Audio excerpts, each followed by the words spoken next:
I'm so grateful to God for opportunity to discuss the issues of old age. Of course, you can cover it the way we talk about in a wider sense. Today, we just pick one item, financial preparation. So, but you remember there are many other ways you need to prepare. But today we concentrate on financial preparation. Let me say right at the beginning, number one, that this is relevant if your intention is not to become a dependent in old age. In other words, you are planning with the assumption of the scripture that says it is parents who save for children, not children for parents, which means then, according to Paul, it is important that that you as a parent both pay the school fees of your children, and then you plan your life such that in old age, the children can concentrate on their needs. And they have many. They have children, they are trying to get a house, whatever, rather than you becoming the extra child in your son's life. It is on that basis that we are discussing this intention and prayer, that God would help you in old age not to be dependent on your children.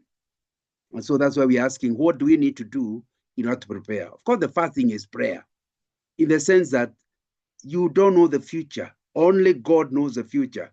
So even as we talk about preparation, it's preparation in prayer. Lord, give me long life, but also give me the ability to meet, with your help, to meet the needs I need until you call me home.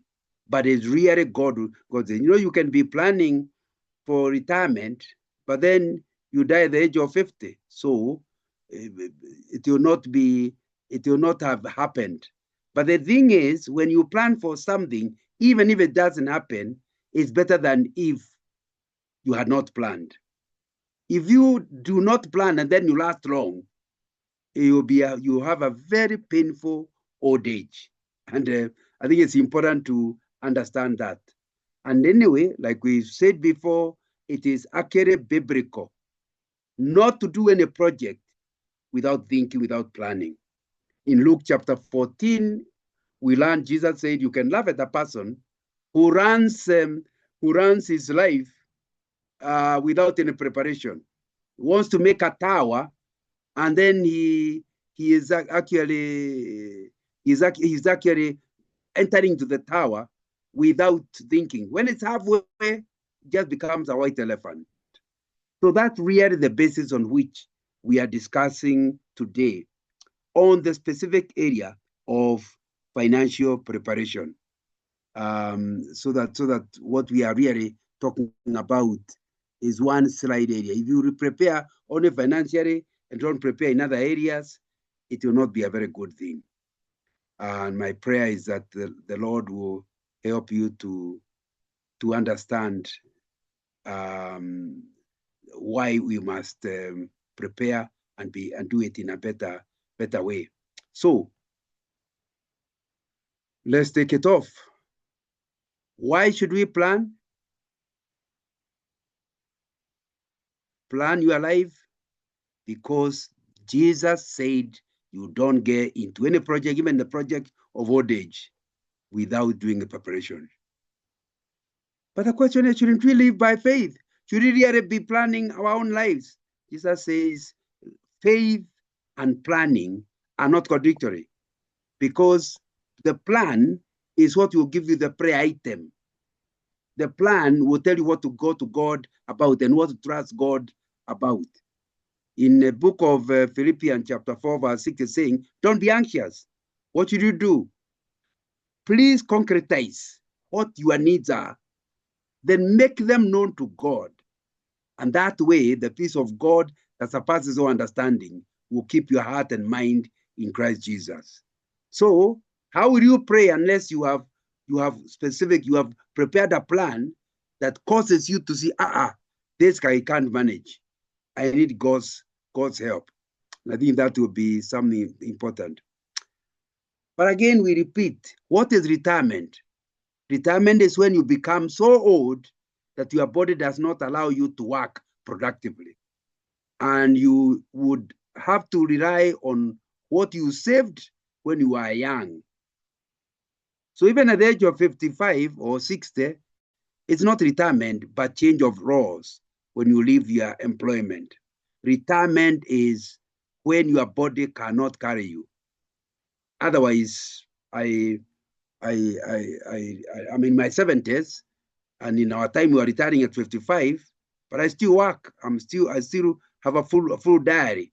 So that needs to be well understood.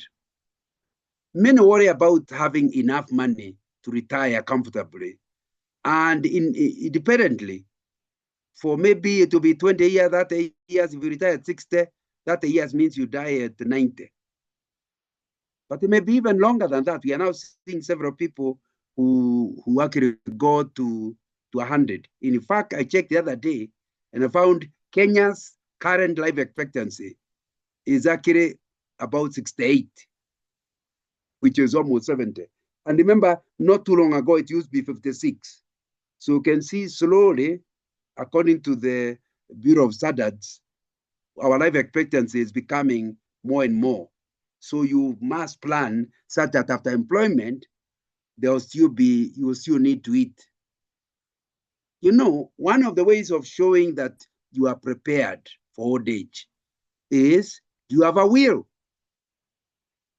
And when I talk about a will, it's applicable for a death that is happening soon, or even it's applicable if you're going to live to 100. It's still applicable. Now, lack of writing a will is a sign that you do not understand that God is expecting you to think into the future and trust him. You know, you must tell me, if you live to be 100, how will you deal with it? It is part of planning your retirement life to assume that God may, in his choice, give you a long life. And that's why you write a will in case he doesn't give you a long life. And even if he gives you a long life. That's just an example. So you are listening to me, you have not written your will. There are possibilities that you are not even prepared for retirement. When you retire, what are the kind of needs you need to prepare economically for? Remember this, we are talking about financial preparation. You know, although you may lose the costs associated with work, you can't travel to work. If you are working from home, you are farming, whatever, those transport costs to your place of work, maybe they'll be replaced. You might replace, however, some expenses. However, even retirement, you still have hobbies, you still travel, and you simply have to either own a house, pay a mortgage, or rent.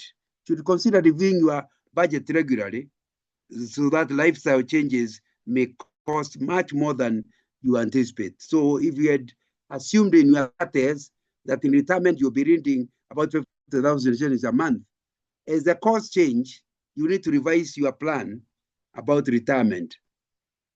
You know, there are even costs that are due to your personal specific circumstances.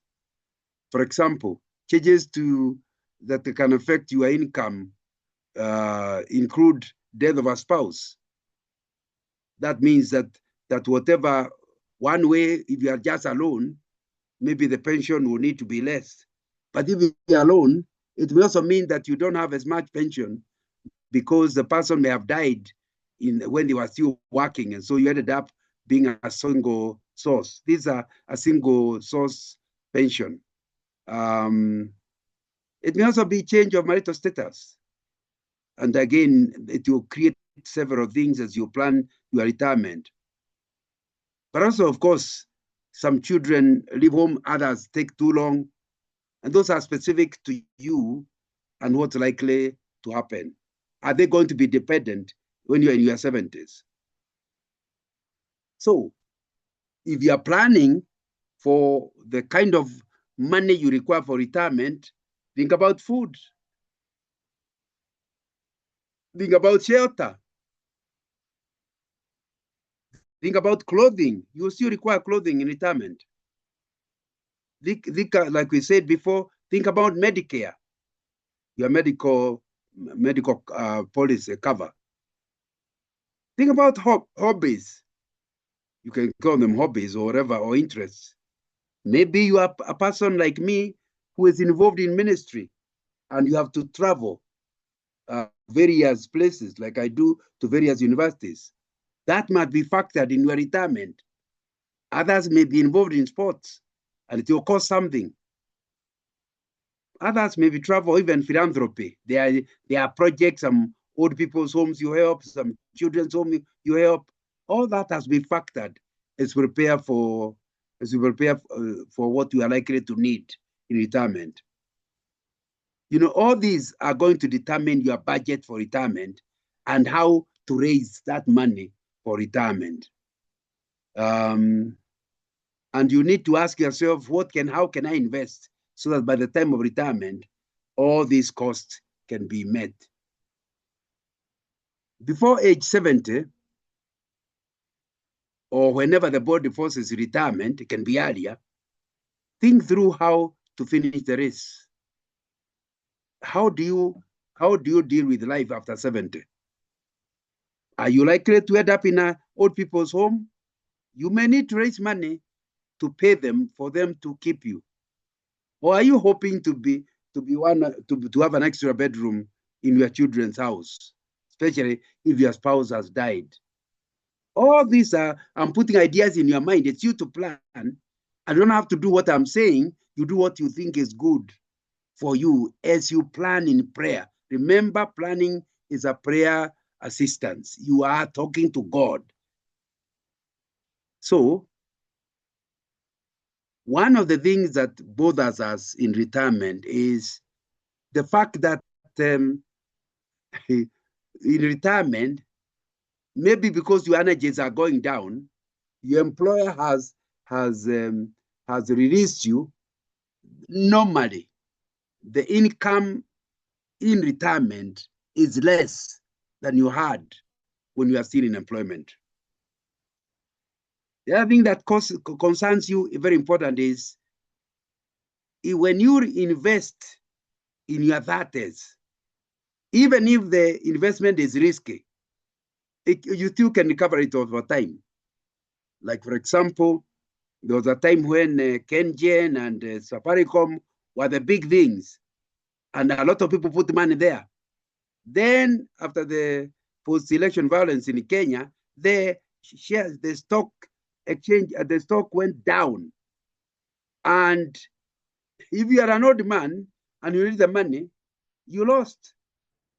I know I invested a bit in them because I just retired 07, and 08 is when the post-election violence happened and the economy collapsed. And if I wanted to have just put, maybe let's call it $1 million shillings in October, November, whatever, if I wanted that money by June, the price of shares was literally 50% half.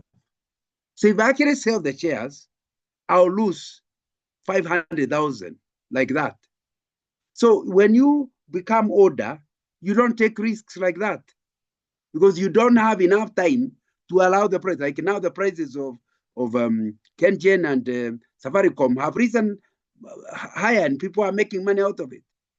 But when you are old, you don't have that ability to wait very long. Then what about the liquidity? I'll keep repeating this. In old age, you don't require, it's useless to be capital rich. You need to have cash. The language of old age is cash. So for example, you may have a lot of land. You are actually a billionaire in the land you own. Then you get sick. You are in Nairobi hospital for 2-3 weeks. Your medical plan is over. If you wanted to sell, even if you tell your relatives to sell the land, it will then take them another 2-3 years. You'll be dead. Old age. The more important thing is liquidity. And liquidity doesn't mean you keep cash. in the savings account or current account. But there are other means which I'll look at them in a minute that can help you the money when you need it. It does not take too long. You also have to think about inflation as you plan. And generally speaking, you are talking about sustainability. Whatever you invest in, can it sustain you? Then one of the subjects you must cover is succession.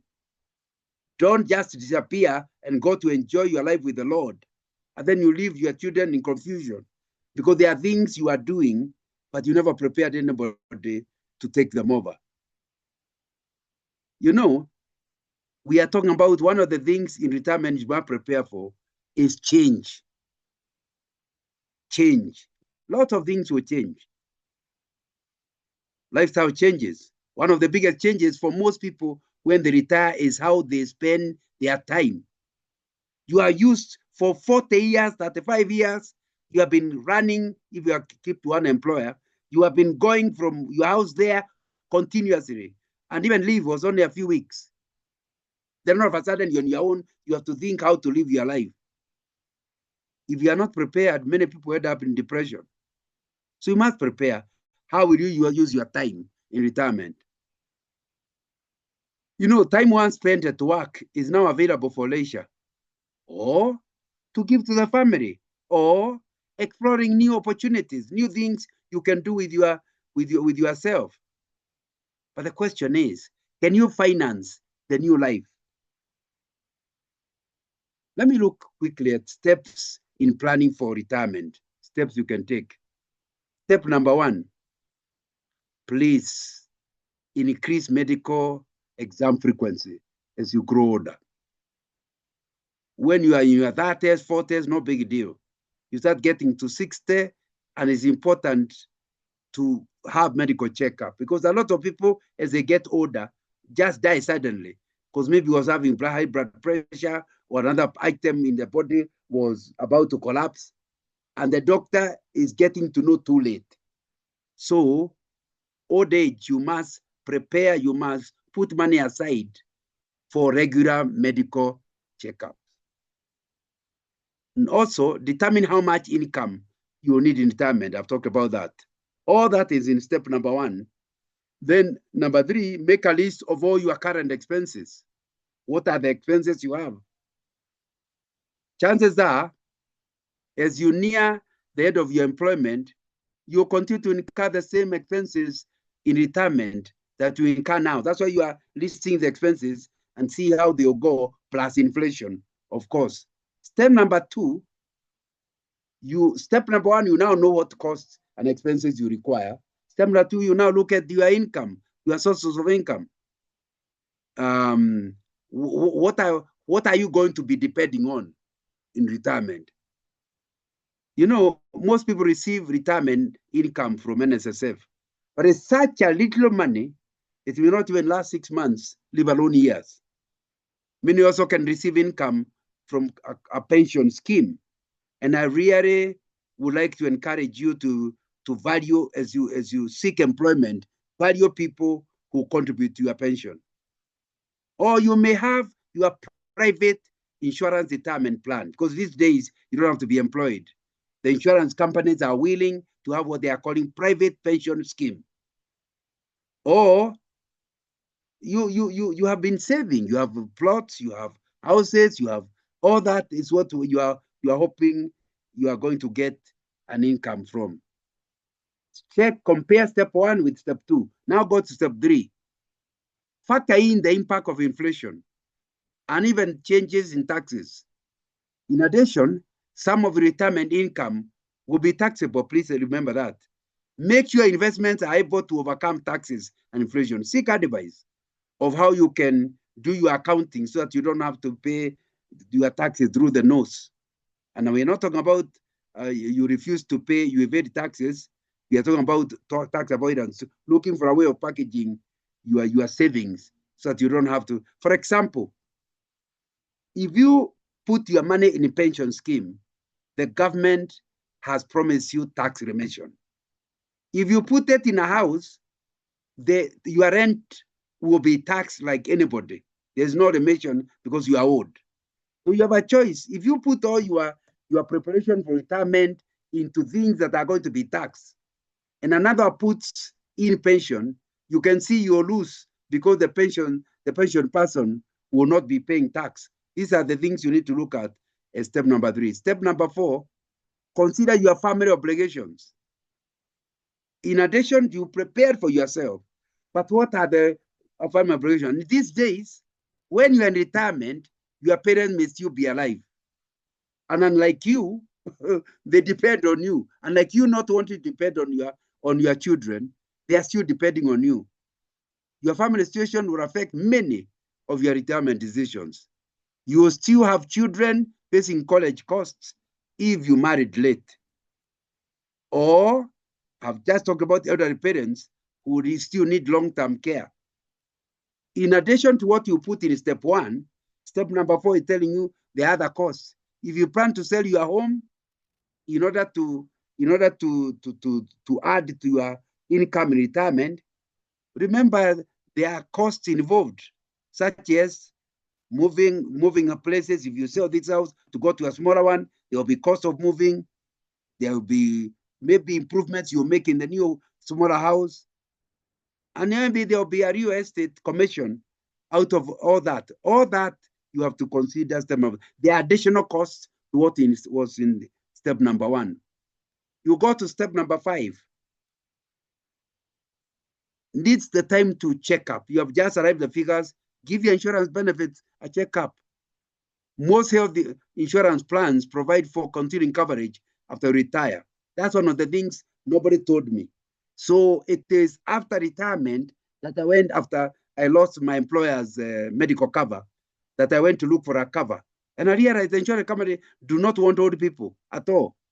And if you join, they charge you so highly because they want to discourage you. Because they know in old age, you'll certainly be needing that medical cover.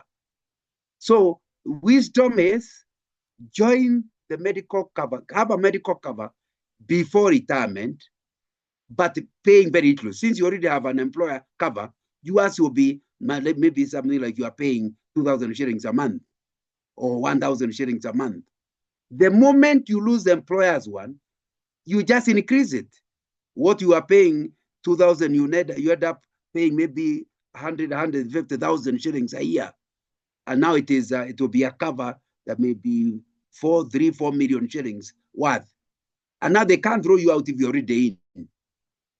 I think that's one of the things that you need to think about under step number 5. Step number 6, find a way of protecting your assets from taxes. Now I've already talked about it.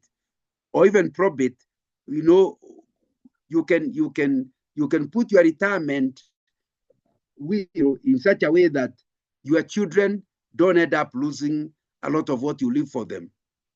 That's what you're calling probate after you die.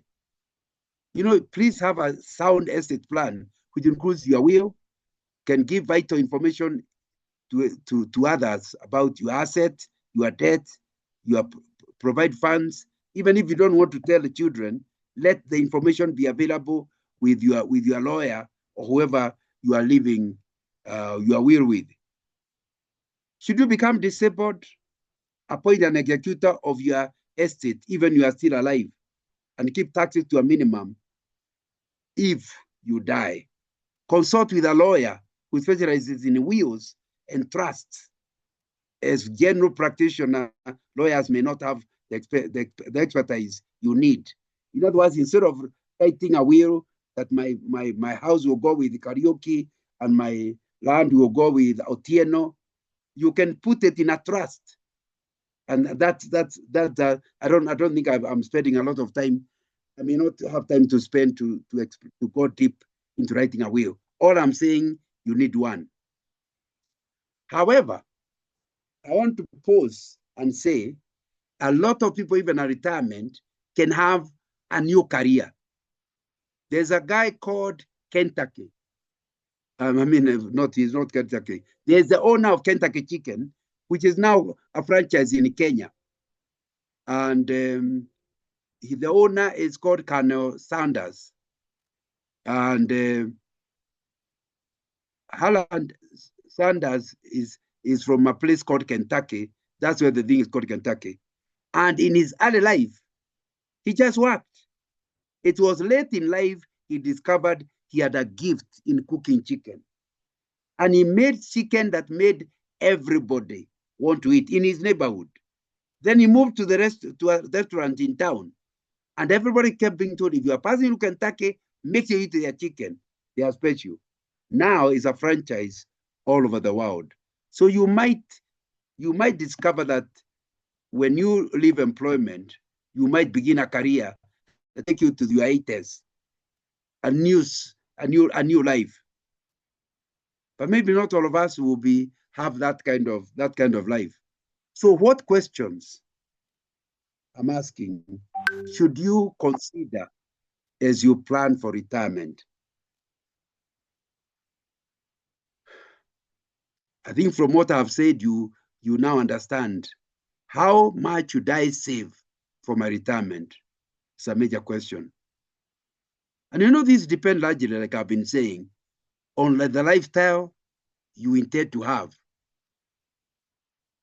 and the assumptions you are going to make about the future. That's why we are saying do it in prayer. However, typically the following assumptions are assumptions you could make. That by the time you retire, you are too old to work. You should not have any dependents except your spouse. So prepare your children to know they cannot be, you are not planning your retirement pension to cover them. You should assume that by the time you are unable to work, all you require is enough money for the food of your wife and yourself.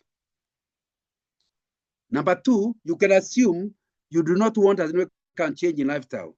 If you are driving, you need to plan so that you can drive a cheaper car, but it will be a drastic change if you start not driving. And that's an important thing. If you are not driving, it's a drastic change to assume that you use your pension to buy a car and you have not had a car. So I think it's important to plan not to change your lifestyle in a big way. It's an assumption. Number three, that there will be no sport in school, even university, by that time. If you go to the age of 70 and you got married at 25, even your wife will not be getting any children by the age of 50. So even the last born, if they are born when you are 47, if you are 70, they have completed school. It's also important to assume that where you are living, you are not paying any mortgage or any rent. It's better to plan to get a small house than to get a big house, which will force you to continue paying mortgage after retirement. You should assume, even as you are preparing for your pension, it's not a pension to buy or rather to pay mortgage for a house or to pay rent. In old age, if you are going to be thrown out by a landlord, it can be quite traumatic. So it's better to be a small house, but be in a house where you are not paying rent or you're not paying mortgage. It's also good to assume that by the time you are about to retire, you have a car that can last many years. I actually did that. Since I knew as soon as I retire, I will not have the loans from Shell. Since Shell used to support my purchase of cars, I tried to buy a car that can last long. And by the time you retire, you should not be having a car loan. I think that's very important to understand. The other thing you can assume is that plan how to reduce expenditure on transport. Since, of course, you may not be traveling to work. Under the above scenario, a replacement income equivalent to 2/3 of your final salary is considered adequate at retirement. In other words, if you're earning 100,000 and you are living on it well, assume that you only have 70,000 or 66,000 by the time you are in retirement. try to fit into that scenario. However, we argue that ukoro oriaga wethe, that's Kikuyu for what you do in your youth is what will support your old age. And so the earlier you are listening to this talk, the better. If you listen to this talk when you are 60, there's very little you can do to change your circumstances. If you are listening when you are in your 40s, there's a lot of hope. But the most important people to face who can benefit from this are people in their 20s. Because if you're in your 20s and you even put 1,000 shillings a month into a scheme, 1,000 shillings a month, there is some miracle they call complex compound interest miracle. That 1,000 shillings a month for the next 40 years or so may actually add up to be a pension of maybe even as much as 100,000 a month until you die. Because it keeps growing, and by the time you stop contributing to it and you are now using it in retirement, it could support you at a much higher figure. And you ask, how did it become that? And it was only saving 1,000. However, 1,000 when you are 45 is not enough. 1,000 when you are 60 is almost useless. So it's important to understand the earlier you enter into a pension scheme or an annuity scheme, the better. So we are talking about the pension fund. I want to tell you, and I'm repeating myself, because the government wants people to benefit, at the RBA, Retirement Benefits Authority, they give tax remissions. But in fact, by the time you are my age, my pension is not taxed at all. Whatever little money I get, it just comes, the way it comes from the fund is the way it arrives in my pocket. No tax at all. Whereas any house I had bought for rental, I must pay tax. And now they have made it every month. You have to pay tax on your rent, and they don't care whether you're old or young. So I would really encourage you to have a pensions fund because of the advantage. Number one, I told you earlier, the language of old age is liquidity, cash, cash, cash. And pension will promise you a monthly income in cash. Number two, at an early age, it's important to put money in the stock market. Take a bigger risk. Stock market is the one I told you you are not advised to be involved in old age. But if you're in your 20s, 30s, 40s, and 50s, that's something you can do. Why? Stock market is, you understand the principle of economics. The higher the risk, the higher the profits. So since stock market is very risky, it can also give you an impossible right. Like people who invested in equity, put 1,000 shillings. If they want to remove it now, it will be in millions. You will not believe that you invested so little originally. Now, so consider buying shares and leaving them there for a while. And as the prices appreciate, you know your income is appreciating. They'll give you dividends, but dividends are not as the dividends are not as attractive as the fact that the price of the stocks is appreciating. And that's a good way of preparing. When you now near retirement, sell your stock and buy an annuity. I'll be talking about, maybe I should talk about your annuity now. What's an annuity? A pension scheme is something you are involved in as you're working. An annuity is something when you get now to the age of retirement, maybe you have a house. You just go to an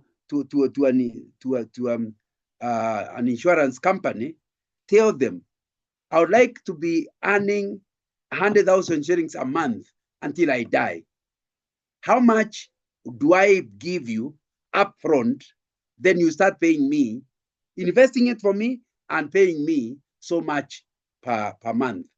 And they'll tell you, maybe they'll tell you 10 million shillings, and your house was 10 million.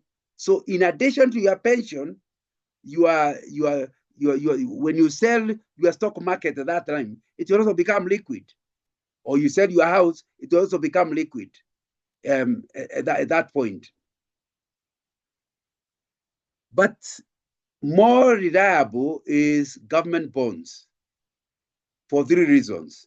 Number one, you are investing in government, and government you can never lose with the government. The whole country will have to collapse for the government not to be able to pay you, because all they do is to increase the taxes or print new money.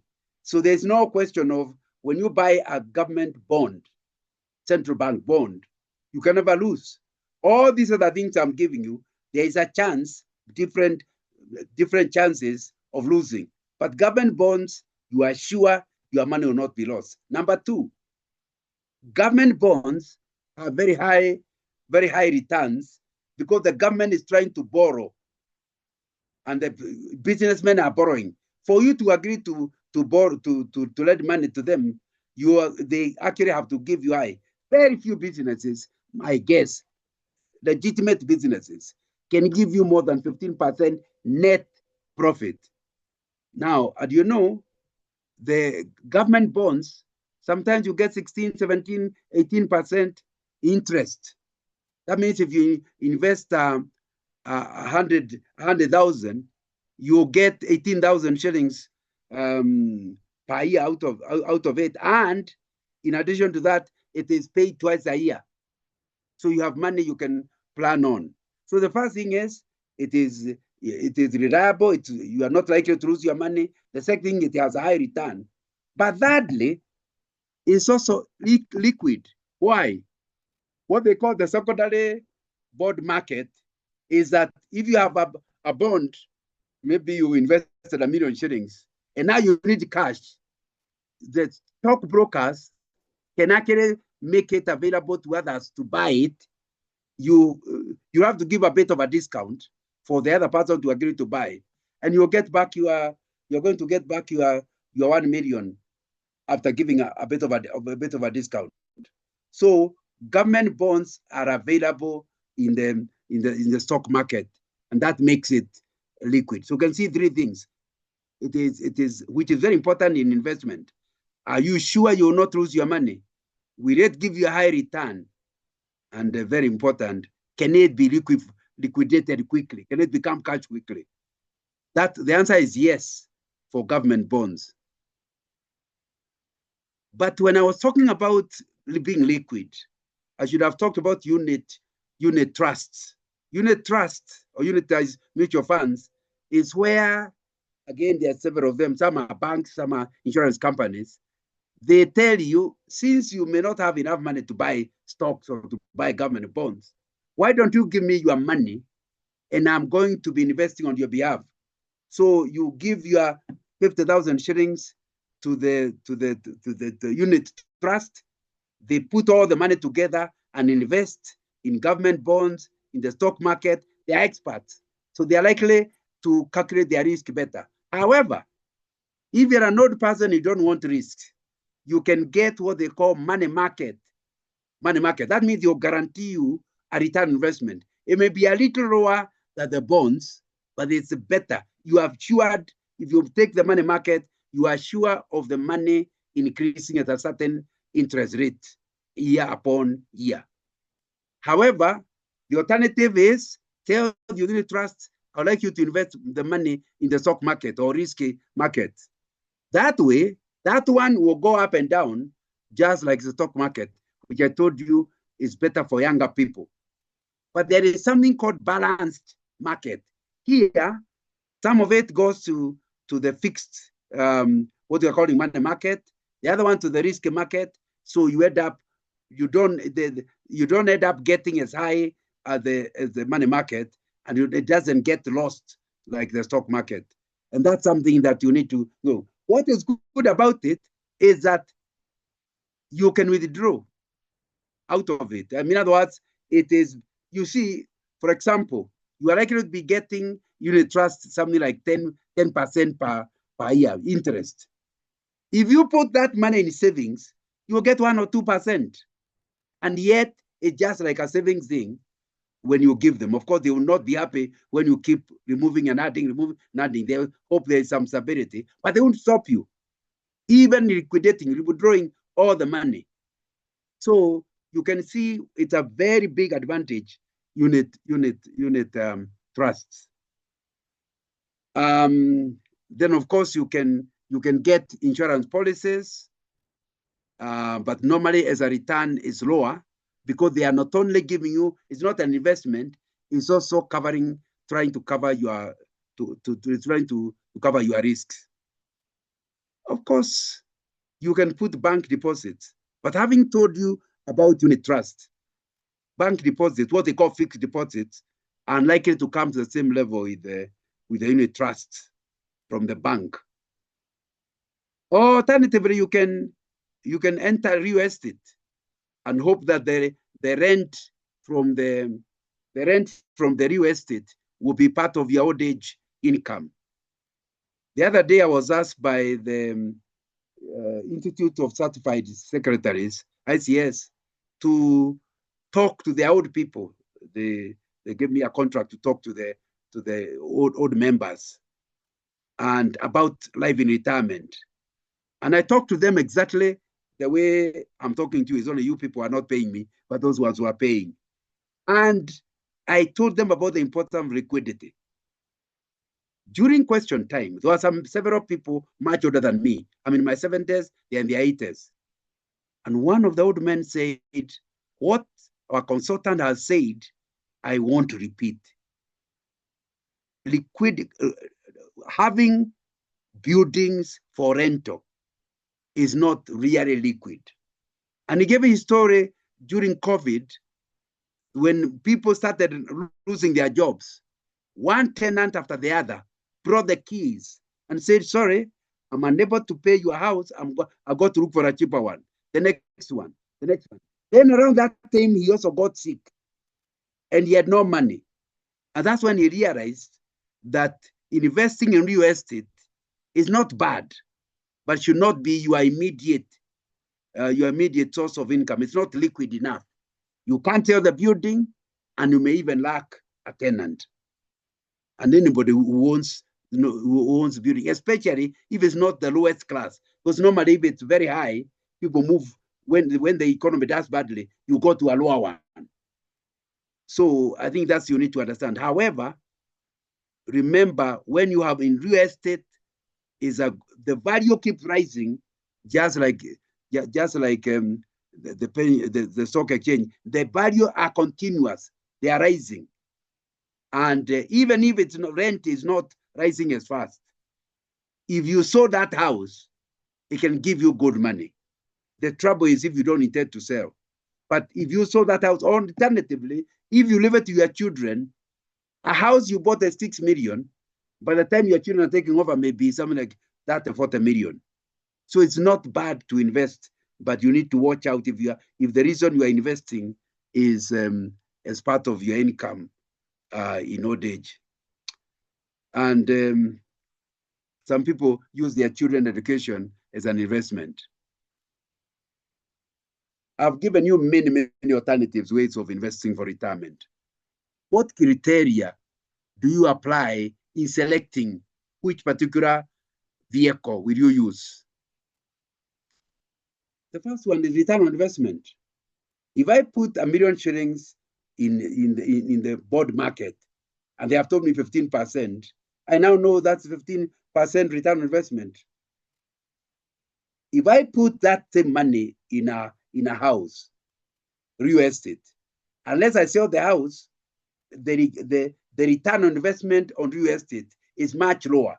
The advantage is in value addition, but rent can never equal other.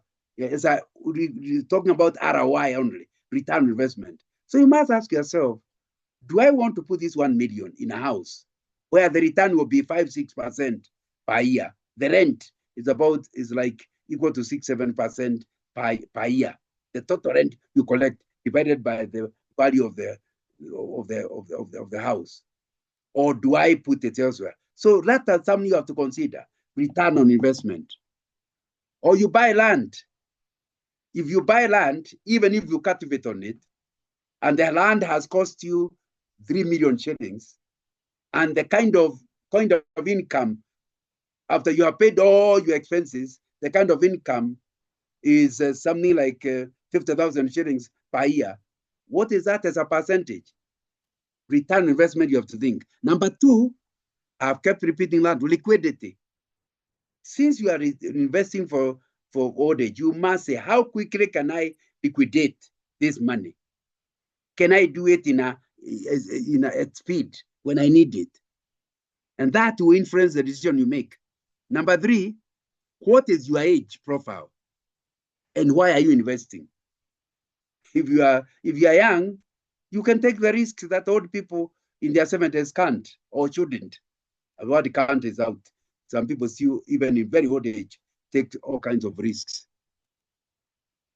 They even go to invest in casinos, and you lose money, and they are old. They end up with no money. Anyway, I think it's important to think about your age profile. It must be considered as you make a decision about where to invest. Thirdly, security of the investment. Can you lose it? Almost every investment has a possibility of losing. I've just told you about a rental house, and the economy goes down, you end up in a problem. So don't invest where you are getting a very high return, but the possibility of losing it may be almost 100%. How is the stability of your investment? This is a consideration you have to think seriously in order to make a decision where you are going to invest. Then you have to think about the initial cash outlay.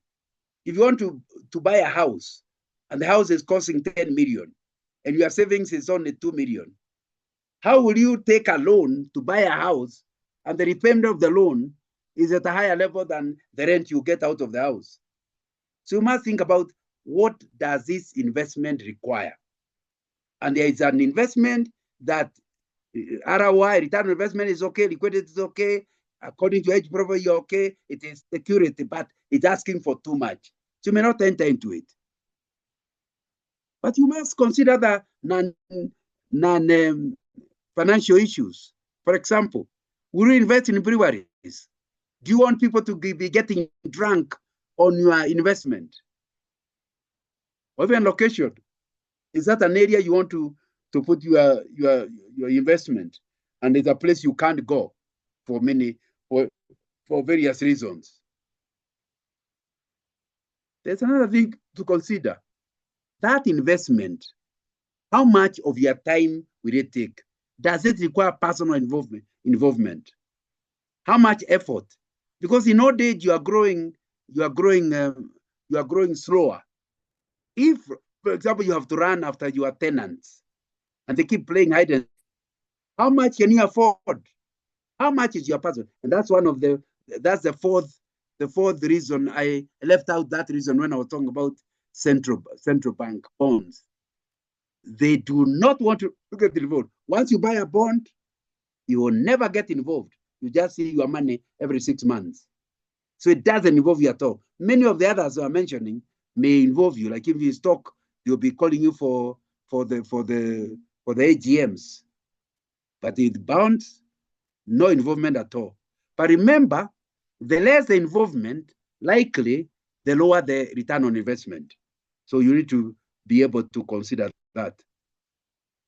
But I think the next one is your risk appetite. What is your personality? There are a lot of people who are risk averse. So then you can't enter into some of these areas where the risk is high. Remember when we were talking about security and stability. But some people are not have a very high risk appetite. So they can invest in places where they are likely to lose money.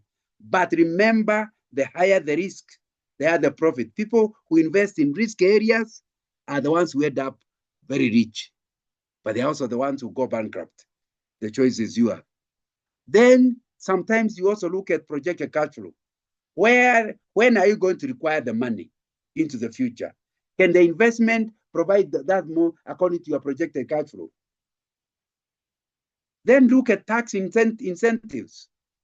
Where are you likely to get more tax remissions than the other? You can see it's a long list, and each investment you must take it through this checklist. I hope now I have dealt with that well enough.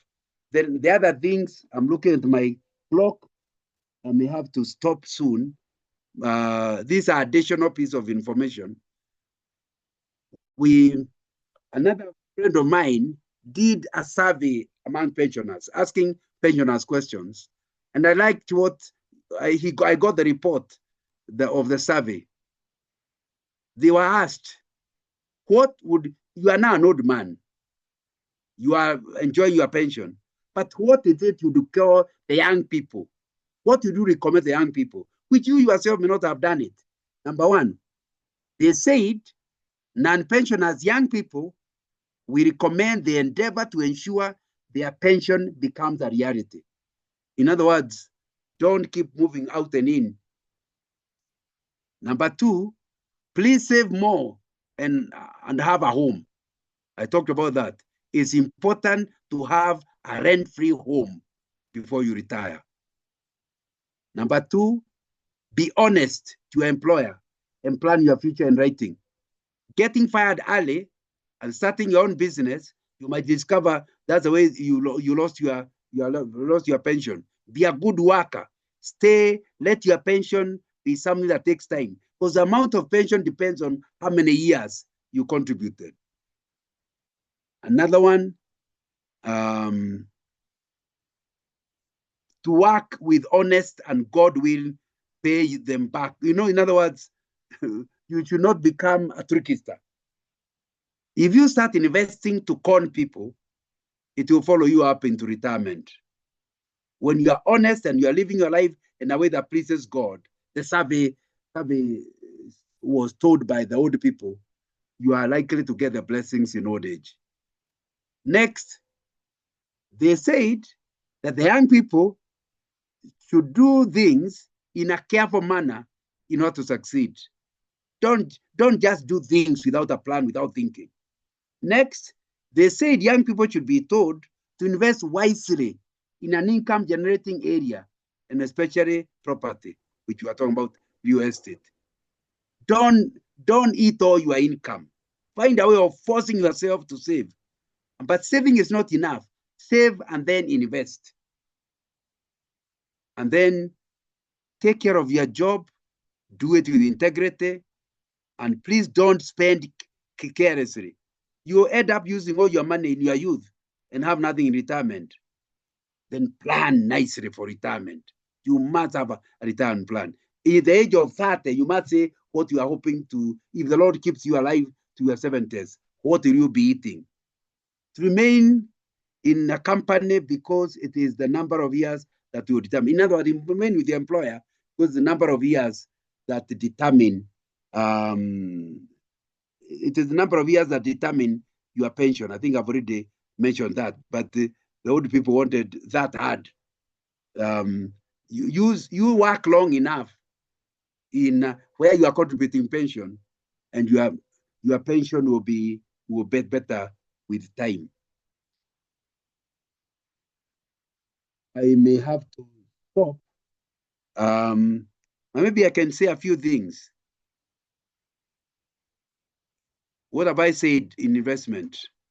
Change your attitude towards risk in old age.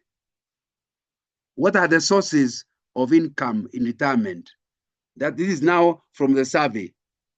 You can see these pensioners said 41% of their income, despite all their many investments, 41% came from the pension. And of course, it's a group of people. You're talking about the average. And then they said that rental property was at 1%. Then farming was the lowest, 8%. And you can also look at it and see that. So you can see pension plays a big role. in this. How do you divide your time between various activities in retirement? They said this thing that is giving such a low return, contributing so little to their income, is the one that takes a lot of their time. Farming in old age takes a lot of time, but the income it brings very little. Some of them in retirement they went to business, and that's a little better. But some spend their time in sports and leisure. Others, they are investing in helping others in charity work and religious activities. That tells you what they said they are doing. This is to help you to think what are the likely options in retirement. Another question they ask is, how do you allocate your income at retirement? We saw the kind of the income and from where they are getting it. So the other question they ask is, how do you allocate your income at retirement? And believe you me, even as grandparents, they were still contributing to education. In fact, almost 40% of their money was going to education. Then the second big highest user is medical bills. That I told you, as you grow older, in fact, you go to a doctor and they say it's not sickness, it's just old age. And old age is not a sickness. Your legs will give you a problem as part of old age. Your eyes will give you problems as part of old age. So medical bills are higher. And transport, they don't seem to move much. That's not where they spend their money. Food and basic necessities is quite a portion. Then there are other ways. So what's the recommendation? It's what you are calling the planning your investment in a life cycle. By the time you are 18, your money is used, and it's not your money, your parents' money is used to help you. Immunization, primary education, food, shelter, medical costs, secondary schooling, all of that before you are 18. Between 19 and 25, again, if truth be told, it is your parents' money paying for your university. Sometimes you are unemployed even at the university, and the parents are still putting money for you. Or even at the employment, you are working but doing very little. But you still need food, shelter, medical costs, and you might need other things. So when you become 25 to 55, that's what we call the prime, your life's plan. And that's when you need a car, you need insurance, you need a house. Maybe that's when you take mortgage. You need to be paying fees for education. Medical costs are still there. And sometimes you may end up with unemployment and underemployment, and you also need money for investment, and you need for food and clothing. And then when you are over 55 in retirement, you need you need retirement costs, house, car, food, medical things. So it's recommended that when you reach retirement, your investment should drop down to about 8 to 10%. That's not the time to invest. It is during your 20s into 50s, that's the time to do most of your investment. Or to invest in the whole of your life, most of it should be done during that period. So what are we saying? Before retirement, build sufficient investment, sustain your lifestyle in retirement.